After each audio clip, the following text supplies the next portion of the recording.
Well, hello there guys. Today we're going to be discussing why I think Project Playtime in Roblox is mediocre. And no, I am not talking about the one I played in my previous video. This is actually an entirely different one. Let's get into this. Before you load into the game, you'll get to watch a little 15-second long cutscene, and no, it's not skippable. And then, once you hear Boxy's goofy laugh,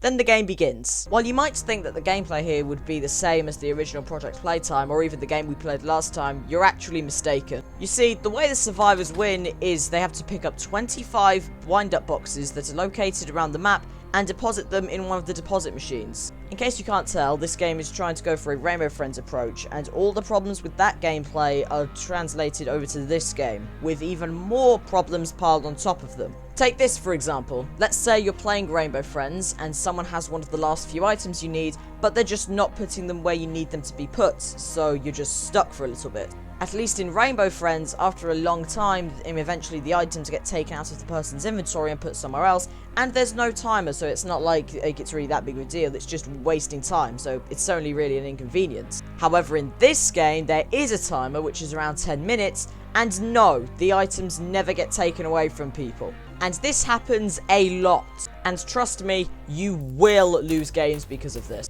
That and the fact that this type of gameplay just isn't very fun, because it's not just when someone doesn't put the things in the box, but you also have to actually find them, and they're all really small and in a lot of hard to spot places, so most of you are just going to be running around aimlessly looking for these boxes, and you won't even really know if someone has all of them or not unless there's only one box left. Outside of the grab pack, the survivors have one ability, and that is to roll. This roll drastically increases the speed of the survivor by around 3 times, but that's not an exact number, so don't quote me on that. It also has a cooldown time of 20 seconds. This is by far your best tool to get away from the monster, as long as you don't just waste it when you're running around aimlessly looking for those boxes from earlier. All of the other abilities will rely on your trusty grab pack. The first ability allows you to bring your downed friend close to you by shooting your hand at their incapacitated body. This is very good if you want to revive your buddies while practicing social distancing with the monster. This is only really useful if you're both on the ground floor though, because if you try to use it on them while you're up higher than them, then it will glitch out and they'll just fall through the floor or teleport back or something like that. The next ability allows you to shoot your hand at one of the massive circles located around the map and pretty much be instantly pulled over towards it. While this is very good to escape the monster, it's pretty situational, as you have to be in the right spot at the right time and also remember that those circles exist whilst you're being chased by a monster, so it's unlikely you'll ever really use these. And finally, you can shut the door on the monster like you shut the door on the person who's trying to sell you a vacuum cleaner. All you really have to do here is shoot your hand at one of the handles on top of those metal doors and it will shut. However, this isn't really reliable and you have to be really good at timing, so once again, not the most useful of things. No. Well, at least not in my opinion. Having to do the same tedious, boring gameplay, wondering whether or not somebody is going to just not put one of the boxes in the deposit, most of the abilities being unreliable or just straight up glitchy, just in my opinion makes it not very fun. But in all fairness, in games like this, where one person gets to be the bad guy and the rest have to be normal people, it's never really very fun to be the normal person, it's always more fun to be the monster. Speaking of which, when it comes to picking your monster, you have 2 options, Boxy Boo or Huggy Wuggy. I hate to have to actually say this stuff seriously. Oh yeah, and in case you're wondering where Mommy Longlegs is, she's not in the game yet. Bruh. Both Boxy and Huggy have their own special abilities. Boxy can do a massive stomp, which has a large radius and can temporarily stun players. And Huggy, well, Huggy just goes Super Saiyan.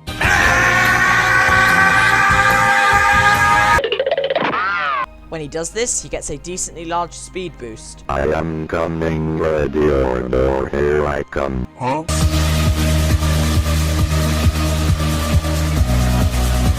I legally cannot show what happened, but I want you to know that that person died a very horrible death.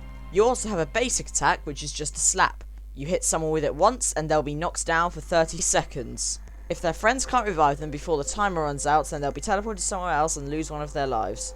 You see, that right there is my only real gripe here, what I just described to you. You see, due to the fact that they can be rescued by their partners and then revived, means that you'd have to stay somewhat close to them to make sure that they don't get rescued. But that's inefficient because while you're doing that, everyone else can be off grabbing all of the boxes and putting them in the deposits. And then you have to factor in that they have 3 lives. So even though the max amount of people you'll be facing is 9, you might as well be facing 27 people, which makes it very hard to kill them all. Which means that the most viable way to win is to just wait for the timer to run out. I am willing to bet my left and right pinky that the devs have a statistic somewhere that says that most monster wins come from the timer running out. This is a problem I have with every game that uses this same type of gameplay system, but I think this game does it the worst simply because of the addition of extra lives. Are there probably other games that have extra lives? Yes. Have I seen any of them?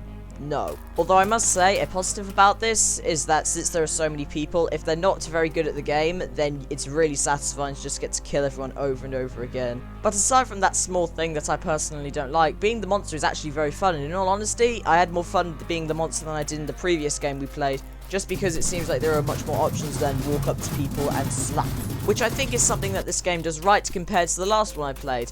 Because I know I've been entirely negative throughout this whole video, but I do like some parts about this game. For instance, things like the doors shutting or being able to grapple to things. While yes, they are glitchy and sometimes not very reliable, it's more than what the last game had, which is neither of these mechanics. And the issue I had with having to collect 25 wind-up boxes isn't that big of a deal when you're playing with the right people. I was just playing with randoms the whole time, and almost all of them had one person in it who just didn't want to put their things away. Like that one kid in kindergarten who just doesn't want to put their things in the cabinet even though they are singing the cleanup song. Yes, I see you, Timmy! And at the end of the day, it's a Roblox game. It's not like some AAA company or anything like that, so it's not going to be a perfect game by any means. And I would be lying if I said that I didn't genuinely have some fun whilst playing this game, especially as the monster. That was still really fun. So the conclusion here is to just play whatever the hell you want to play. Except a hood, bye!